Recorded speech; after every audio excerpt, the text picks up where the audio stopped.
మనకు ప్రపంచం అంటే తెలియక ముందు మన చిన్న చేతుల్లో ప్రపంచాన్ని పెట్టే మనిషి అమ్మ. మన భవిష్యత్తు చూసే ముందు మన కళ్ళు తుడిచే మనిషి అమ్మ. ప్రతిరోజు తెల్లవారుకే మేలుకుని మన కలల కోసం మళ్లీ పోరాటం మొదలుపెట్టే ఆమెను అప్పట్లో తెలియక గుర్తించలేదు. తల్లి, బాబు, నీ ఫీజు చెల్లించాలి, ఈ రోజు గుమస్తాకి చెప్పి కట్టేయమంటా.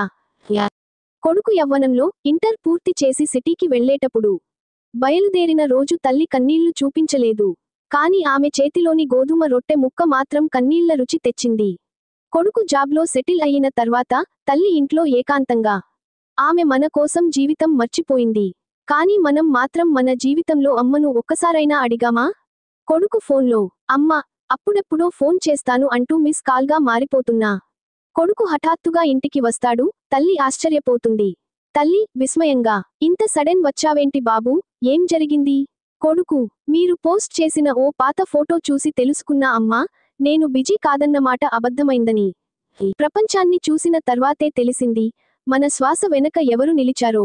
అమ్మా, నా చిన్నతనాన్ని నువ్వు అప్పగించావు, ఇప్పుడు నా కాలాన్ని నీకు అప్పగించుకోవాలి అనిపిస్తుంది. అమ్మ అనేది ఒక్క పేరే కాదు, అది ఓ బలం, ఓ దీవెన, ఓ దేవత. తల్లి ఉన్నప్పుడు మనం చుట్టూ గాలి కాదు, ప్రేమే ఉంటది.